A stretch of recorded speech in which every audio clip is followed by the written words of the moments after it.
Hi Jeff, welcome to the ADHD biography. How are you? I'm doing great. Thanks for having me. Happy to be here. Great stuff. Thank you for accepting my invite to come on the show. Really appreciate it and really look forward to hearing more about your journey with ADHD and just through life as well. To give a bit of an introduction to yourself, a few things you've done in the past. I mean, where do I start? I'd probably start with graduating from Brooks Institute with a BA in visual journalism and storytelling. I mean, that certainly sings creativity, doesn't it? Which is Yeah, classic for trait me, with. for me, creativity was always an outlet for the ADHD long before I knew anything about the ADHD. The creativity of photography and creating allowed me to get, into a flow state, which quieted my brain, which naturally became a place that I wanted to get back to more and more unconsciously. And this was, of course, long before I knew that my brain was different than anybody else's. And through years of trial and error in high school and in college and ending up dropping out of college and eventually finding Brooks for photography, I decided I wanted to tell stories and through pictures and through video and that's really what led me there and since then I've ended up living abroad for the last 13 years somewhat accidentally and here we are. Yeah, and it certainly seems a starting point. I'm just reeling off some of your positions previously and things you've done. I mean, former senior producer at Saluki Media, if I pronounce that correctly. I hope Yep, I in have. Dubai, correct. And some of the productions that you did there for the likes of BBC, National Geographic, and then moving on to, well, before you moved on to Booking.com, founder or co-founder of What Doesn't Suck as well. Sorry, What Doesn't Suck, which amassed an audience of 35,000 followers on YouTube, posting about your adventure travel content and social travel content. It's amazing. It really is. The what doesn't suck was really born from my wife and I in Dubai where we met, and she's from France, and I was this American expat, sort of fresh off the plane, and we realized that close to Dubai, I think it's something like two-thirds of the world's population is within an 8-hour flight of Dubai. And we realized that we were positioned in a very unique way on the globe. And we could be in Zanzibar one weekend and the Taj Mahal the next, and Lebanon the weekend after that. And that really started this sort of obsession with adventure travel, weekends away, and documenting it and just trying to show people sort of what is possible in a short amount of time. Yeah, I mean, you definitely did that. You've been to, is it 93 countries? Is that right? 90, 93, 94, something like that. Yeah, it's been Yeah. a while since I've added a new one, since we added two little kids to the mix, but it's somewhere around there. Yeah, that's incredible exploring those different countries and different cultures and things like that. And then obviously moving on to senior creative producer at Booking.com now as well, continuing that kind of creative trend. I think you've been in that role a few years now, is that right? It's been almost 6 years, yeah, since my wife and I have been here in Amsterdam, and it's been a weird journey. I started booking a few weeks before COVID hit, and of course, booking is where our aim is to inspire people to travel to see the world, right? That's the whole goal, and so Yeah. very quickly into my booking journey, that wasn't possible for for most of the world. But I've been very happy to be able to continue working in the travel space and trying to get inspire people to get out, see the world, get out of their comfort zone a little bit. And there's a lot of amazing things out there. So Yeah, there certainly is, and especially reading your new book, which we'll obviously touch on about a little bit more later. Jet Lag Junkie, incredible story from it's fascinating talking about where travel all started from you in terms of grandparents' bathroom. Was it National Geographic magazines in there, and it really started that inspired you to, I guess, see the world? yeah, it was really this bathroom in the basement of my grandparents' house in the early 90s. And they had this amazing cupboard with just, I mean, it felt like thousands of copies of old National Geographic issues with just these unbelievable images from every corner of the globe. And that really started me very early, sort of unable to forget that there was a huge world out there that I hadn't seen that I really wanted to. Yeah, and you've certainly gone on to explore that world. And the focus of the show, is obviously ADHD. I'm really curious. We've discussed your travel path and career path. Where did your path with ADHD and your journey with ADHD really start? Yeah, for me, it was, I was born in 84, so I started first grade in 1990. And at that point, ADHD was not widely discussed or really had a name. It was just sort of these kids who couldn't pay attention, right? So I don't remember ever hearing ADHD until I was in 11th grade. This is like 2002 or something. But for years, my teachers had been having the same conversation with my parents that I could not concentrate to save my life, that I was distracting all the other kids, and I just couldn't focus at all. To the point where I was just drawing on every single possible thing I could during any class. And the teachers tried to stop me for many years, and I was drawing all over my hands and my arms with both my hands. I mean, it was just out of control, but that somehow sort of calmed me down to the point where I could start to listen to what they were talking about. But the idea of just sitting there and listening was impossible. It was like absolute torture. Um, and I kept, telling my parents this, and they were doing the best they could, and essentially just keep going. I don't, and it'll work its way out at some point. But like I said, it was about 11th grade when I went and saw a doctor, and he told my mother, this is one of the most severe cases of this new ADHD thing that I've seen, and he recommended Ritalin. And my mother is a very health conscious, sort of wonderful hippie woman, and she really was not into this at all. The idea of, adding some pharmaceutical, pills to, to her young child's brain. And she eventually gave in and said, we'll try it for 1 week. And the third or fourth day, I was, had taken the Ritalin. She came into my room and everything was meticulously clean. And I was just sort of sitting at my desk, and she was like, Jeff, how's it going? And what she says I said to her was, well, my mind is calm, but the spark is gone. Like the creativity was just not there. I couldn't access that part of me anymore. So as the story goes, she grabbed the Ritalin, flushed it down the toilet, and that was that. And essentially, it was, her sort of saying, this is something you're going to have to figure out, but I will not sacrifice your creativity, in the name of being able to focus and concentrate. So that really was my sort of introduction to like, okay, I'm going to need to figure this out. And that was in high school about 25 years ago. And it's really only been the last 2 or 3 years where I've actually done the work to figure out how to get control of my brain. And it's still an absolute daily struggle, as it is for everybody. And there's some areas where I'm now much more aware of where I excel, as well as areas where I'm aware this is something I'm really going to struggle with and I need to put in extra attention here. And so there were years and years of sort of white knuckling my way through it, just trying to sort of act totally normal. There were years where I really wasn't aware of how differently my brain worked, and I couldn't understand how, when I was a freshman in college, how kids were doing pre-med or, taking all these serious classes and had a real goal and a plan. And I was like, I don't understand how they can do any of this. And now it's a recognition of these are the things I excel at. These are the areas I struggle in, and trying to figure out sort of tips and tricks and hacks to make my brain sort of work for me. And it's been a really interesting, long journey. I hope it's not as long for other people. And it's certainly resonates, I think, especially within the show and other guests that we've had, is a continuous journey, isn't it, of trying to find what works in terms of being able to manage it, especially without medication. And it was a really bold move from your mum, certainly. I think, a lot of parents generally would go on doctor's advice, wouldn't they, in terms of the medication and what that's able to do. But to allow you to not have that medication to be able to then release that creativity, how important do you think that decision was from your mum, and how much of a role did that decision play, do you think, in how your life and journeys really panned out?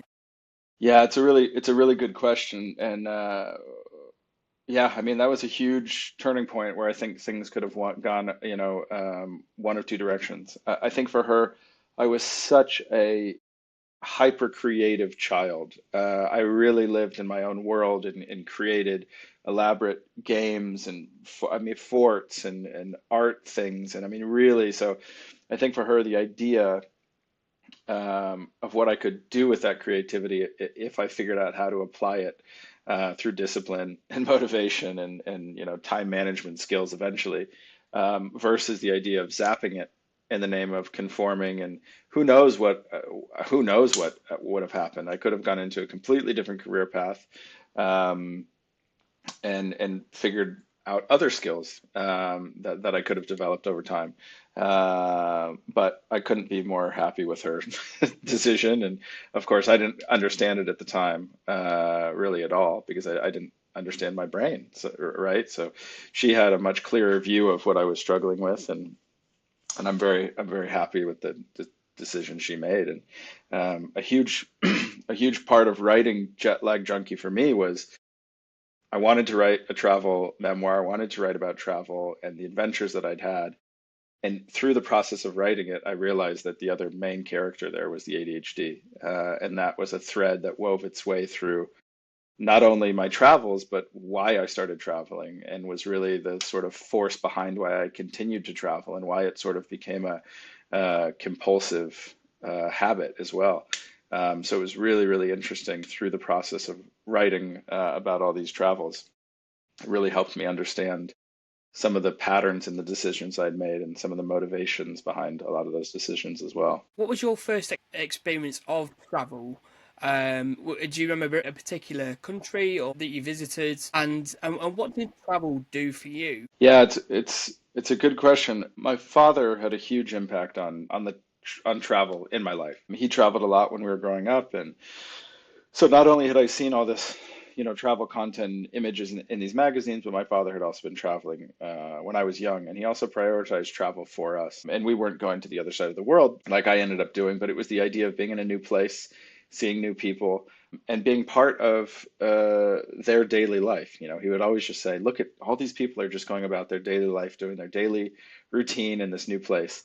And the idea of seeing that for myself and in more and more and more places became addiction. But the real turning point for me was halfway through my sophomore year in college. The tsunami hit Southeast Asia in 2004. I was in an airport with my family, and I saw this news of this massive natural disaster on the other side of the planet. And at this time, I was having a lot of fun partying in college, and I continued to tell my parents, like, this is costing a lot of money. I don't know what I'm doing. And again, they were like, stick with it. You'll find something, something will click. And I said, oh, nothing is clicking. I'm partying a lot. And I see all my other friends have all this direction, and I don't have that. But I saw the tsunami on the other side of the planet, and I told them, like, I need to go volunteer and help. I can do that.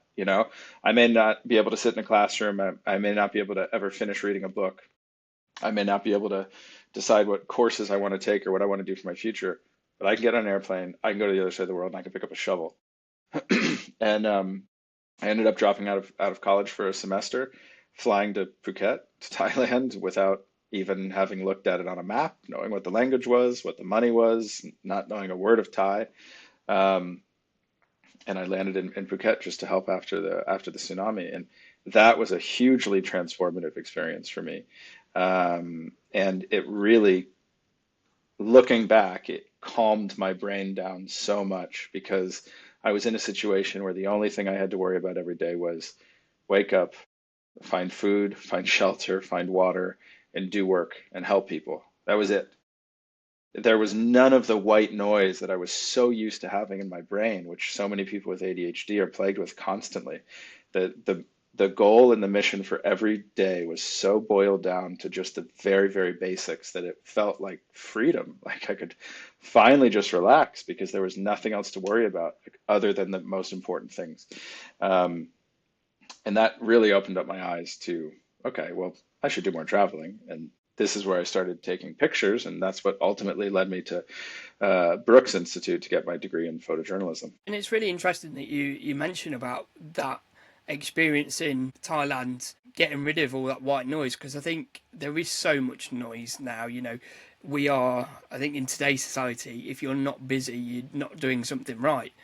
And there's so many different distractions as well with social media and the amount of apps that you have on your phone, and it's very easy to get caught up in that and trying to stay on top of that as well. I can imagine it was very freeing experience to go out there, strip all of that away, and focus on essentially the basics of surviving. I think the fact as well, if you look back in history, ADHD and neurodiversity, there's a case for it being there in the caveman era, and that we're out hunting and exploring new areas. And I think your example there is just more proof of that, and the amount of countries that you've travelled as well, of course. I agree. It's also fascinating looking back. When I first went, it was 20 years ago that I went to Phuket. There was no Facebook, YouTube, social media, smartphones. None of that existed at that point,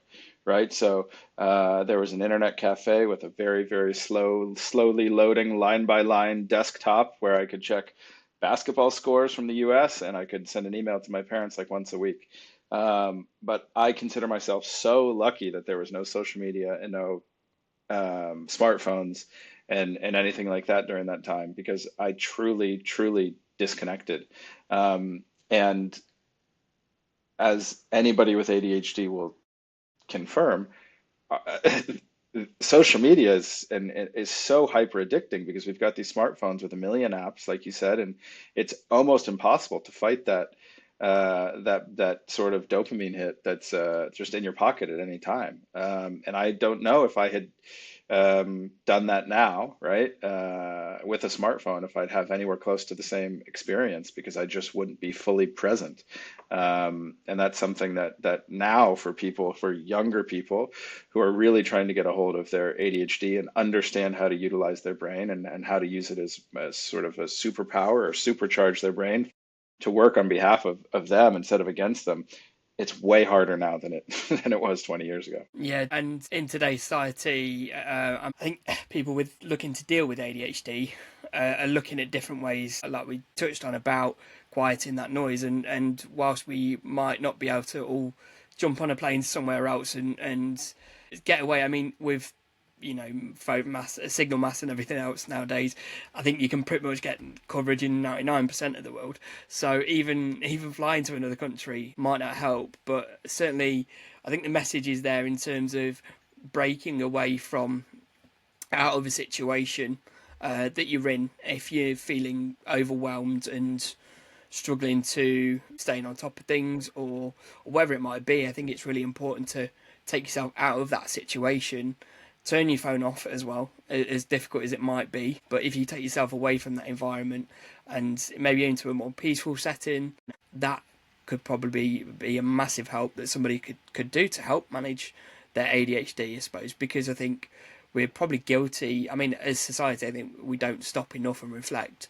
But certainly with ADHD, because we run at 100 miles an hour, our brains, it feels like we constantly have to be chasing something. Absolutely. And I think another point with social media is, and ironically, like you talked about what doesn't suck. My wife Ann and I are like recovering influencers because, of course, we went out and created a bunch of content. But something else now that's so difficult about traveling is the feeling of you feel like you need to capture all of it and you need to share all of it for an experience to be valid, right? So I was, again, consider myself so lucky that I took some pictures with a 3 megapixel camera that then just sat there and I looked at them 6 months later. Now to do any sort of traveling, it feels like there's this need or to document every single thing and share every single thing, and that further takes you away um, from the moment. But I think one of the most important parts about travel and just being outside of your comfort zone or your everyday is that I really noticed that for me, my brain um, sort of spiraled when I was doing the exact same thing every single day in an environment that I knew really well, because I was kind of on autopilot, which then meant that my mind could go down 20 different, idea decision trees about every single thing possible, because I didn't really have to think about, walking from here to there, going to this store, getting in the car and driving here, because I did it every single day. When you travel, you have to figure out everything. Everything is new, right? So even if you're not dealing with issues of the language, the culture, the currency, you're still in a new place that you've never been. Your senses have to be more heightened, and that inevitably distracts your brain from thinking about, did I pay that bill? Should I get that doctor's appointment? What happened with that thing I was going to do and where what, right? Like your brain can't really think about all that stuff because you're just focused on, I need to get from A to B. I need to figure out how to do this. Where am I going? Right? And you feel much more present and you feel much more engaged in the moment because you're solving actual problems directly in front of you instead of sort of playing out thought experiments about every possible thing in your life. Yeah, and that's one thing we're good at with ADHD, isn't it? Is that problem solving. Somebody said to me recently, day to day we're probably about average, but put us in a crisis and we'll absolutely thrive because just naturally it comes to us, like you said, that problem solving. And as you say, especially with traveling and in a new environment as well, very much so. In terms of being in a new environment where there's so much noise and things to pay attention to, is it overwhelming at all in terms of when you're exploring a new place or trying to solve those problems and overcome things like language barrier? Yeah, it's a good question. I think something that I found very interesting is that I would have assumed that being in really unknown, potentially uncomfortable situations, my brain would spiral, right? And I would be thinking about, right, all of these various things, everything that can go wrong, da da da da da. What I found is that the further away from home I got, and the feeling of home or the sense of familiarity, the more my brain just calmed down and was more focused on just, again, the present and what was right in front of me.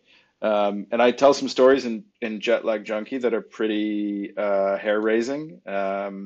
There was an incident in a gambling den in Malaysia where I was held at gunpoint. There was a time in Tajikistan at the beginning of the book where I was held sort of detained at the airport and Yeah, in a had to, prison. Yeah. bribe my way out of it.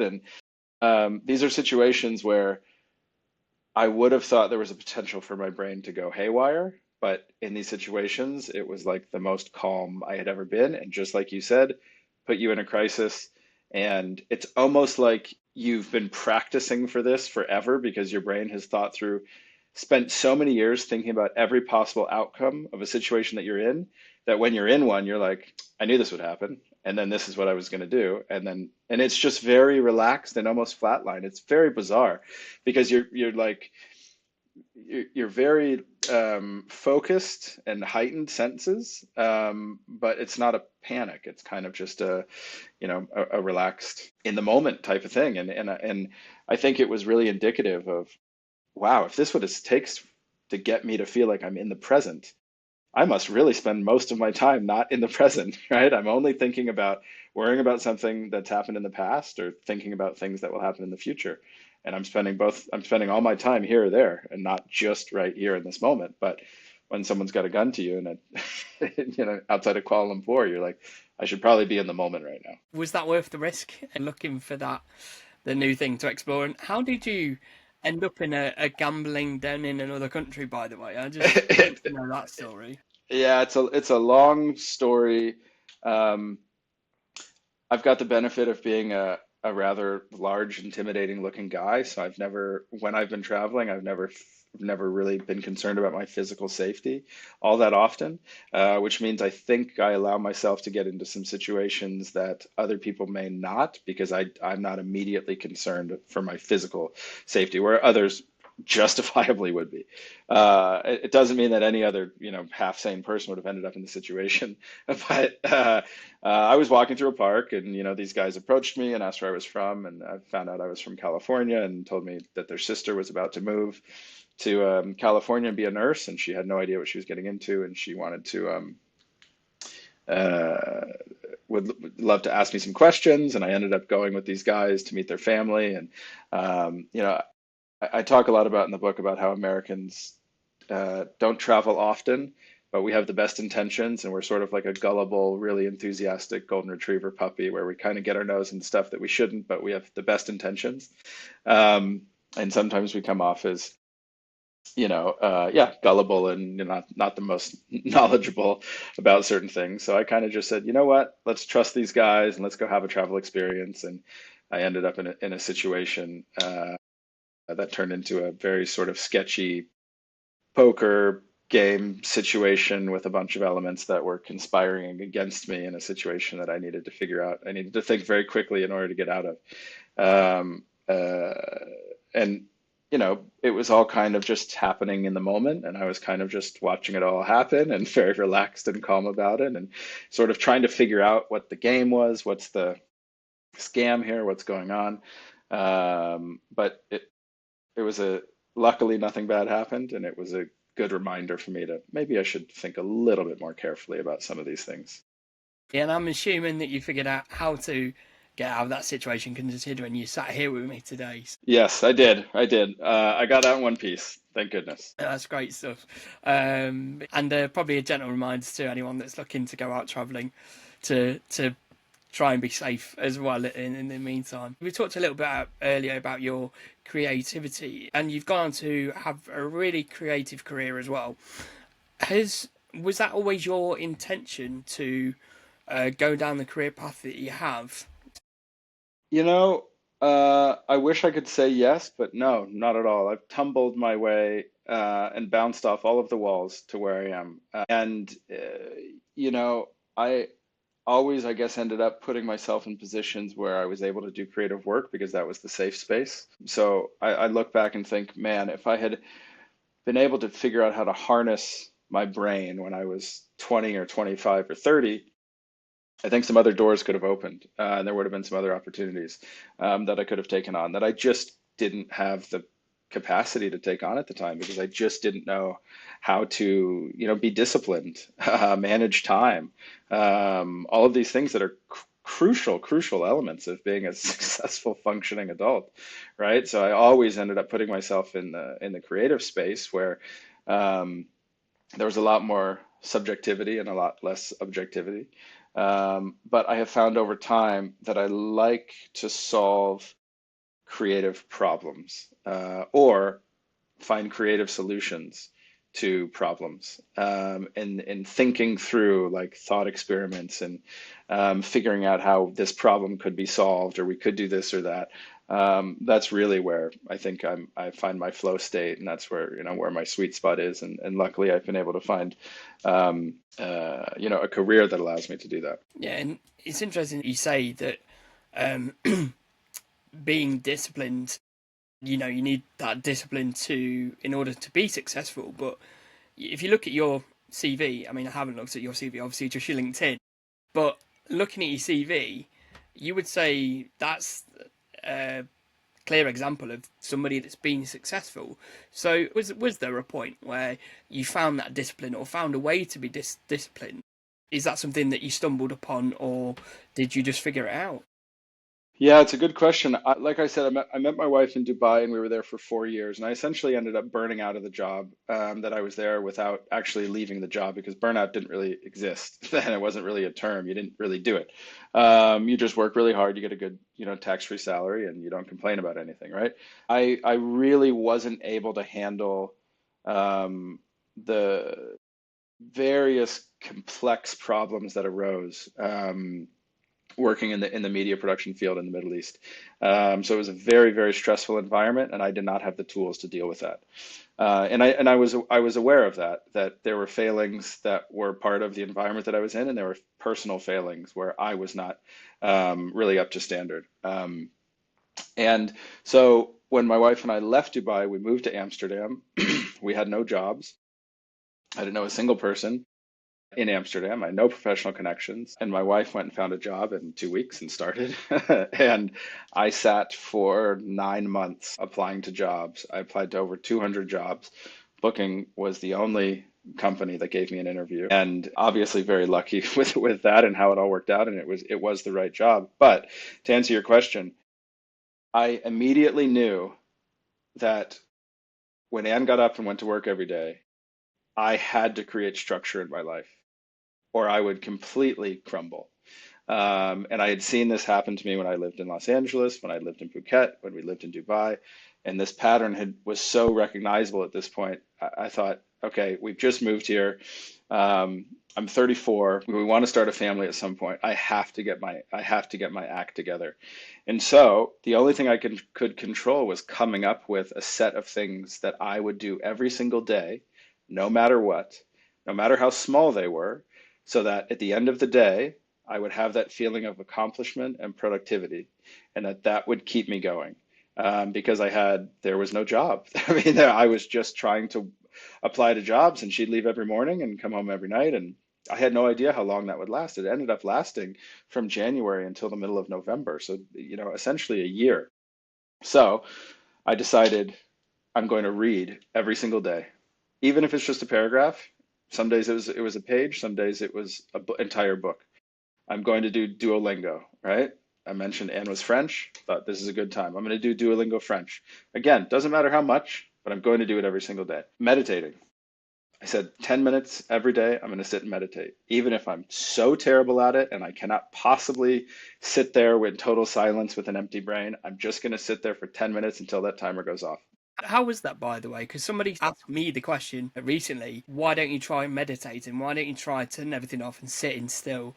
And I mean, as you know, with ADHD, it's like your worst nightmare because then you're left with your own thoughts, which will be, like you said earlier, either in the past or in the future, down 20 different branches. How did you find that? Exactly as you described it, but incredibly helpful.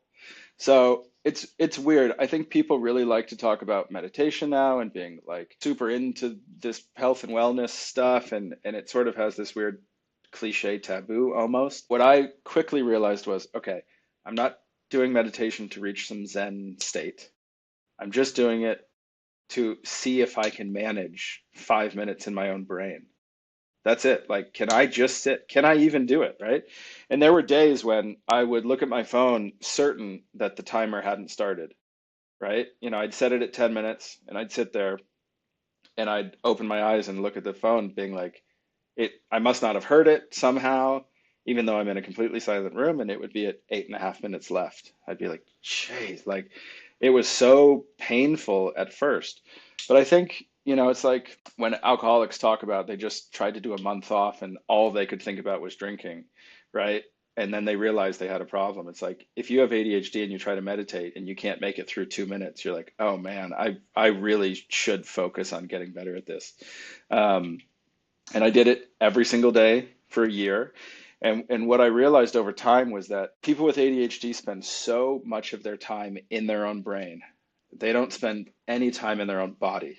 And when you meditate, if you just focus on breathing in and out and you just focus your attention on really just thinking about your chest expanding and contracting and just the breath coming in and out of your mouth and your nose, like you just enter your actual body a little bit more and you stop just only living in your brain. And so um, I think for a lot of people with ADHD, they can feel like their body's kind of making decisions while their brain is somewhere else.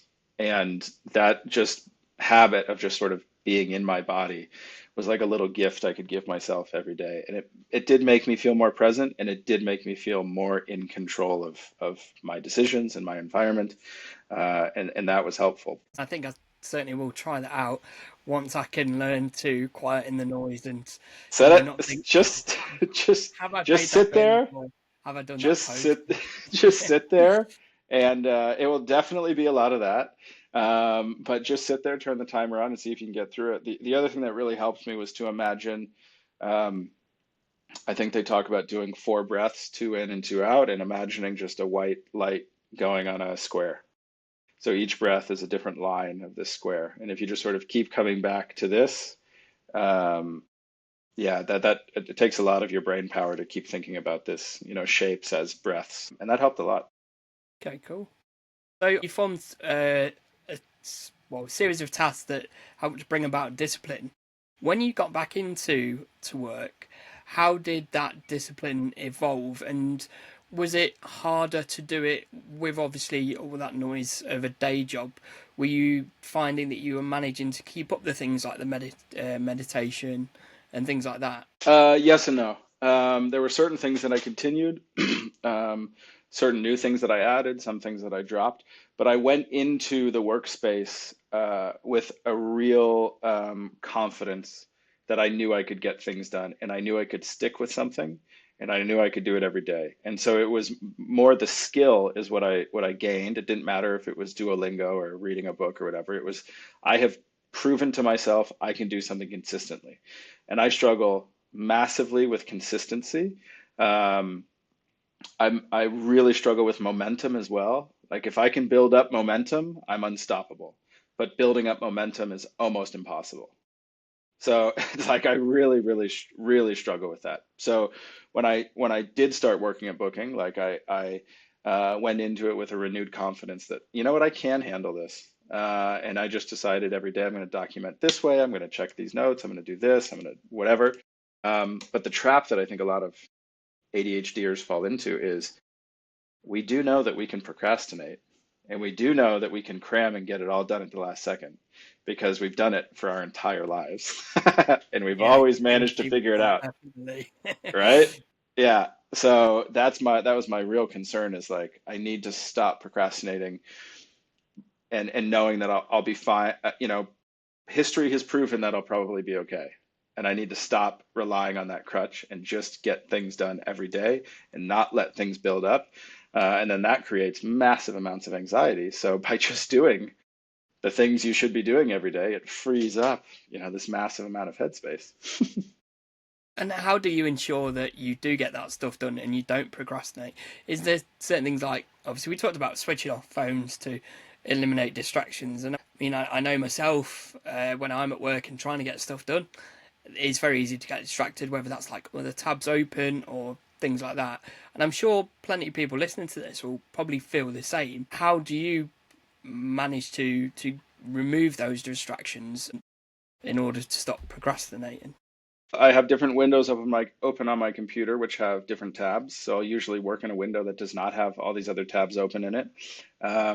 I've set my iPhone in focus mode when I'm at home, so I don't get any messages or texts or anything.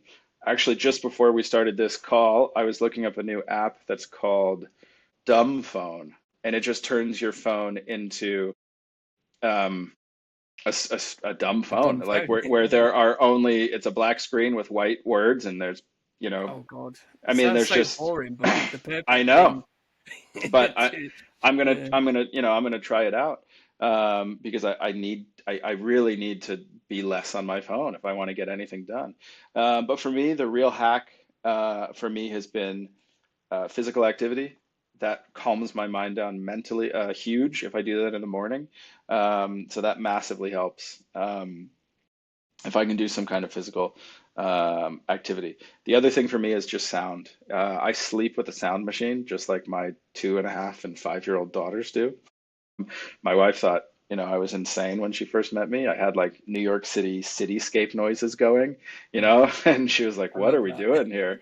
And I was like, I just don't even hear it. She's like, "There's like honking and there's cars passing," and I was like, "Yeah, it's great." Yeah, I listen to white noise to sleep, and when I'm at work, I'll sometimes put on noise of like coffee shop ambient noise or library or airport ambient noises. Or I will just listen to like really old school, like 1940s atmospheric, dreamy that type, anything that just cancels out all the thoughts in my brain. Of course, nothing with lyrics or words at all, because then I'm hyper focused on you're it, right? focused on it then, aren't you? Yep. So I just listen to real sort of a variety of different ambient soundscape stuff, and that's when I can just focus. I've done that previously in the past, but not realised necessarily why I'm doing it or how well it actually worked. But I think for me, one of the biggest tells was my white noise was I used to have rain sounds, so Hmm. like thunderstorms. So it'd be like the thunderstorm sounds. I'd imagine a certain setting, like I was in a cabin like on the sea or something, and just hearing this like the waves crash and the thunder and everything like that. And then we had really bad rain over the weekend, and we had our living room windows were quite open because we've had quite good weather here, and the instant that I could hear that I turned the TV down and I could hear that rain, it took me back to that moment where I Mm, could hear that rain when I was going to sleep, and I instantly felt so tired and took myself to bed, and I made sure we had the windows open going to sleep, and I was out like a light. yeah, it's So amazing. yeah, it yeah, it definitely helps. I can Yep. certainly, yeah, relate to that as well. But Hugely. And actually thinking back to in high school when I did see that doctor who gave the Ritalin, one of the other doctors that my mother had taken me to made a cassette tape of like ambient noises and was like, he should listen to this before he goes to bed. And I vividly remember being in like a bunk bed, when I was however young, and with, a cassette tape, a cassette player, and these terrible old headphones, just listening to like ambient noise at night.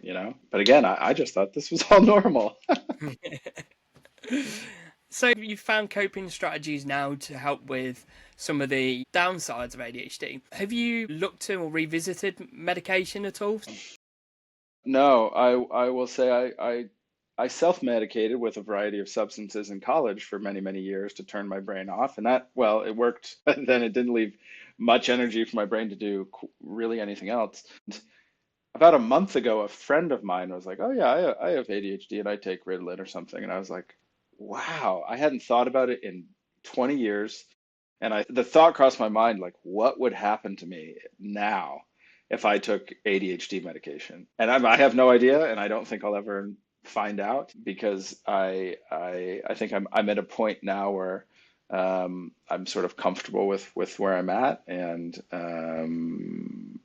yeah, I think I'm familiar enough with my own brain that I think it would be more uncomfortable if I took medication now. Yeah, it certainly sounds like you found the right ways to work for your brain. Like you say, manage or self-medicate that as opposed to needing the medication, which is really interesting. And it's one thing that I'm very keen on as well, because like with your experience, I do have this thought that, when if I do, I mean, there's a medication shortage at the moment anyway, but Mm. if I was to take medication, would that take anything away? And there's been a couple of people like, no, it doesn't. It just kind of quietens the noise a little bit. So it's really interesting to hear about your experiences with it, and how it did actually take away that creativity. Yeah, it's interesting. I am curious what medication would be like now. I am constantly walking a fine line between caffeine intake in the morning and like magnesium and melatonin at night to sleep. And those are kind of like the two sides that I'm constantly trying to balance. Like I think anybody, ADHD or not, but those are kind of the stimulants for different things that I sort of use. But when I think back to even writing Jet Lag Junkie, I mean, it took me 5 years to write that book, and there were entire years where I just had the tab open on my laptop and I never wrote a single word. I just stared at that. But I think if I had been on some sort of medication, I don't think I could have gotten into the creative flow state to write the book. I just don't think it would have happened. I don't think I would have had the intention or the creativity to get lost in some of those memories and document it over such a long period of time. So I think in many ways, writing Jet Lag Junkie was like the pinnacle of proving to myself that I could actually complete something. Because that is half the job sometimes, isn't it? Is completing Absolutely. a task. We're notorious with ADHD to start plenty of tasks, but seeing them out is very different. And I suppose linking back to what you said earlier about momentum, I think it's can be hard to get that momentum because you're not able to finish the task. Because generally, there's a bit where it becomes a little bit hard. We don't want to do it to get us to the end. So then it was really hard to build that momentum. I think in any field that you work in as well. So definitely a testament to you to be able to finish that and complete it. That Jet Lag Junkie is your story, where it all began, your travel experiences. Just elaborate a little bit more on what people can expect when they pick up a copy. It's essentially 20 years of adventure travel. And the sort of subtitle is Unfiltered Tales of a Compulsive Wanderer. And that's really what it was. It was 2 decades of me sort of stumbling my way around the world, continually chasing this feeling of being in new, uncomfortable, unknown places where, I was just focused on the task at hand, which was essentially, survival, for lack of a better word. Not quite that dramatic, but it was just this constant feeling of I need to keep going, I need to keep going, I need to keep going, because if I ever settle down, I will need to face, being able to handle day-to-day realities and skill sets that I know I don't have. So there's some very funny stories. There's some scarier adventures in there, but it really is a love letter to travel and everything that travel taught me. And so much of that is figuring out who I am, how I go about living, how I had gone about living, and dealing with situations. And I would highly recommend to anybody to just get outside their comfort zone, plan a trip, whether it's to the other side of the city or state or country or to the other side of the world. And just like people say, nobody's ever regretted going to the gym afterwards, right? I think the same is true for travel. It's the greatest teacher that I've ever had. And there are so many amazing lessons out there to be learned for anybody who takes the gamble and takes the leap, steps on an airplane and ends up somewhere new. Being able to explore as well is always, like we touched on earlier, great for an ADHD brain, definitely. I'm really looking forward to actually finish again. Guilty of not finishing something, but yeah, finishing your book I for won't hold it sure. against you. I know how it goes. Took me 5 years to write it. You can spend 5 years reading it.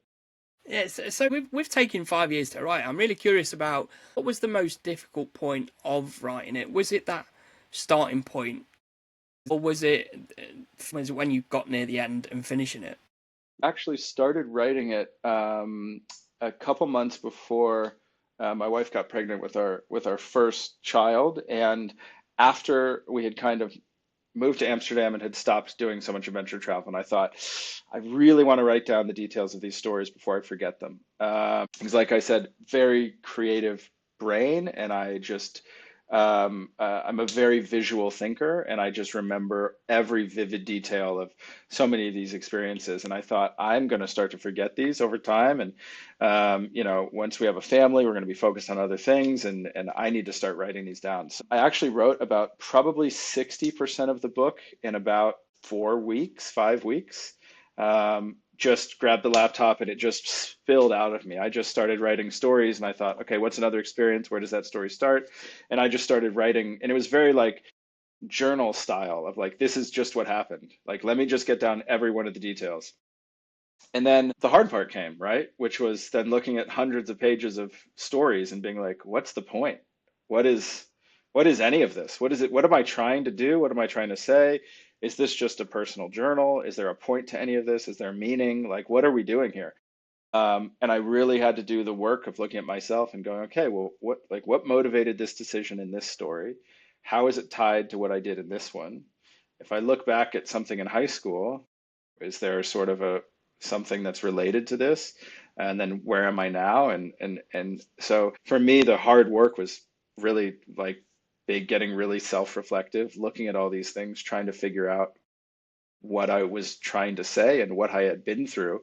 And that was sort of trying to see the forest through the trees. I can relate to that very much with doing this podcast, and I'm 4 months into it now, and there's been points where obviously I think it's inevitable with things like this, you're either comparing or looking at views or looking at certain statistics about how episodes are performing, and I've caught myself in those moments of, why am I doing this? Like, if nobody's watching it, if nobody's liking it, why am I doing it? So it's very hard to lose track of that initial reasoning when you set out to do it, because I have something up on my wall which I use now to kind of take me back to that point, and it's just a date. It is just a date, but that takes me back to that point where I Mm, initially started, and I knew my why, and that for me, that what helped me overcome it. It sounds like it very much helped you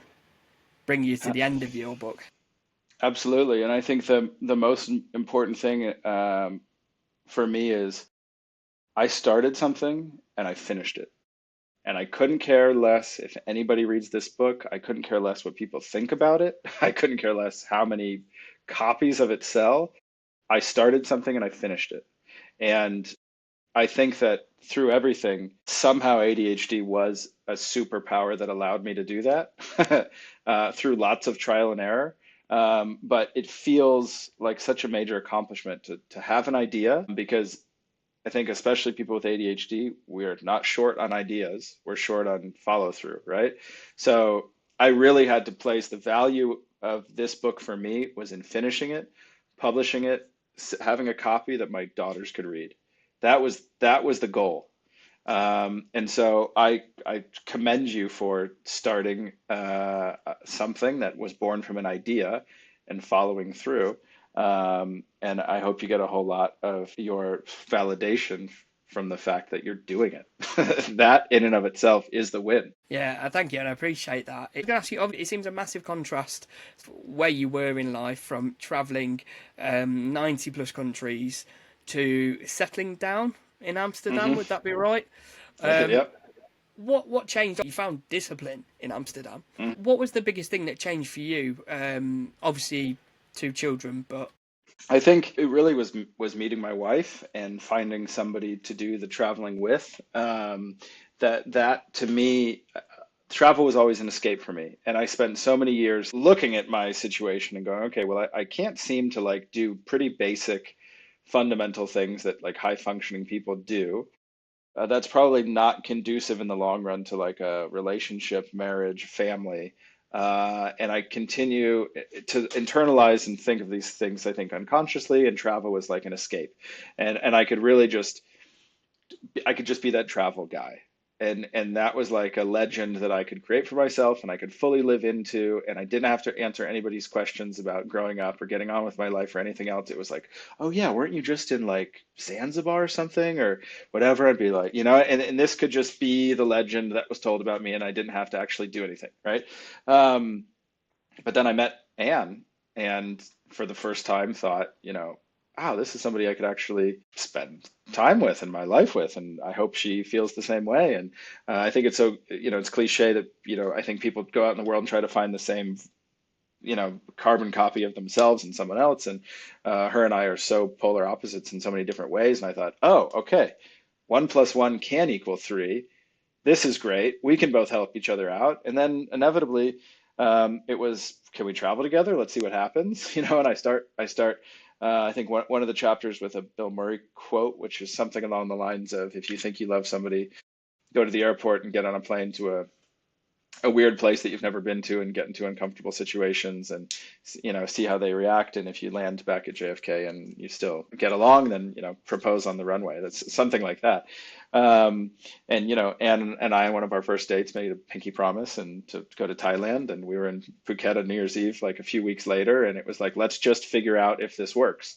And it did, and we did all this traveling, and then we got to the point where we were like, okay, we've proven that we can do things together. We've proven that we can do all the travel. We've done so much travel. I think 50 plus of the countries Anne and I did together. And we just felt like we were kind of done with that chapter and we had done it. And the next challenge to take on together was raising a family. it sounds very romantic. For sure, how you found each other. I definitely think you're spot on in terms of what people look for a lot of the time is a carbon copy of themselves. But I think it's probably not the most ideal thing you can do if you've got ADHD, because we live in chaos, Yes, quite frankly, don't we? For most part. So, and I found this with my other half. I was very much for years. I went looking for somebody like me, and then my other half now she's completely opposite. It grounds you so much, I think, doesn't it?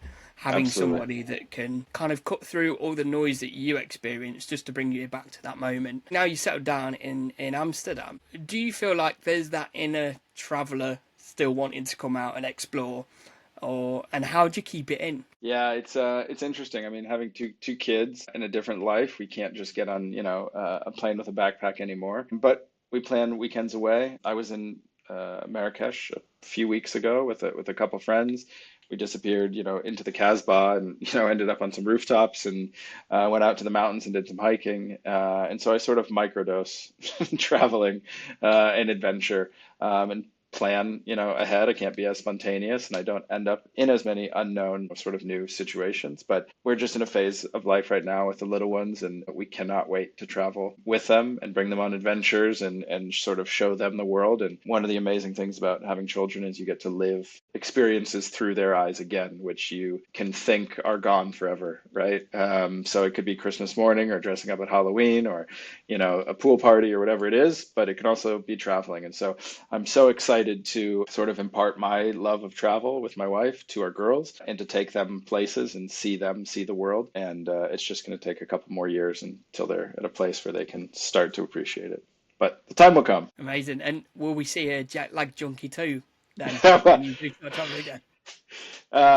We'll see. We'll see. I don't know if anybody has any interest in reading any more of my stories, but we'll see what happens. And yeah, who knows? I really enjoyed writing, and the process was ultimately so beneficial to myself that I can definitely see writing down and trying to learn from experiences more in the future.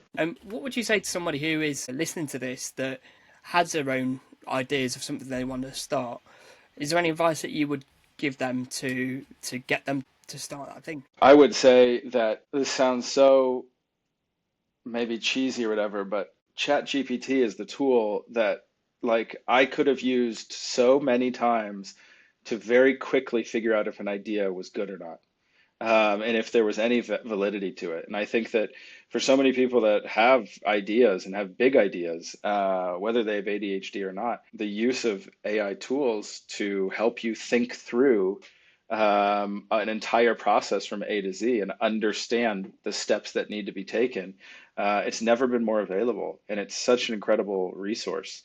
And to be able to speak to something and get feedback and to see your blind spots and to point out things you're not thinking about or literal next steps, break it down, explain it to me like I'm five, tell me what to do in the teeniest little steps. Tell me one little thing to do every day to get to this goal, build a business plan, break it into bite-sized pieces for me. It's all the tools are there, not to outsource thinking completely, but to help fill those gaps and to help create that structure. I've used it for things like meal planning or for workouts or for tracking, health or fitness goals. ChatGPT wasn't really a thing when I was writing the book, so I never used it for anything with with the book at all, although I'm sure it would have really been helpful if I had broken down the next steps, because we so often just get stuck at the limit of what we know, and the answers are more available than ever to help us get that next step. Yeah, it's almost like you can body double with someone without having a physical person there, isn't it? Because we have so many ideas that we want to bounce off of people or get some validation, as you say, feedback. But you can't always be ringing somebody, and I think we probably feel that a lot if we're working on something, that we can't just keep stopping somebody.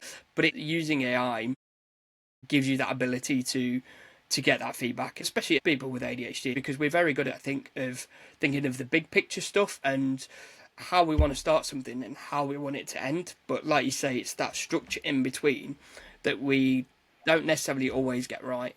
So using AI and what we can do with it now is mind blowing.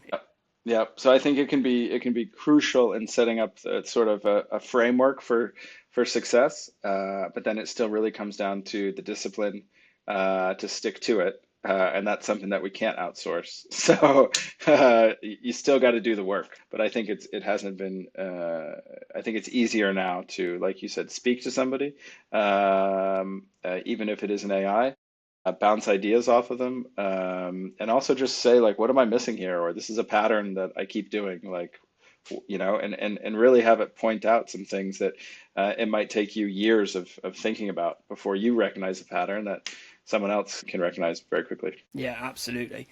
So in terms of what's next for you, Jeff, you said about settling down in Amsterdam, but from your track record of moving about, I feel like there may be more moves ahead. What does the future look like for you? I have no idea. Anne and I, I think we've been in the Netherlands now for 6.5 years, and I could never have imagined 6.5 years ago that we would have been here this long. We keep trying to come up with somewhere better to move. and better, subjective, but in terms of right for careers and work-life balance and stability, safety, and good life for the kids. And for now, we're here. And I've got some goals that I want to hit. I broke my leg about 6 months ago. Um, and I've just signed up for a marathon next June. So I've got like 300 days to get my act together to run this marathon up in the mountains in Norway. I think something that I tend to do with my ADHD is like fantasize about completing really big tasks. The fantasy is like intoxicating. It's like the imagining myself completing something that I know will be really difficult for me to complete because it will require an immense amount of discipline, is really gratifying. So that's kind of my next big thing, and turning my smartphone into a dumb phone so I can be less distracted. Well, I hope everything goes well with your recovery with your leg and you manage to get up Cheers. that mountain. I think one standout is certainly even with your journey, you've managed to find success in different ways along the way from, whether that's the traveling to settling down in a new country, securing a job and being there long term as well. And then obviously publishing your own book, which is available on Amazon. Just to give Yep. you a little plug there.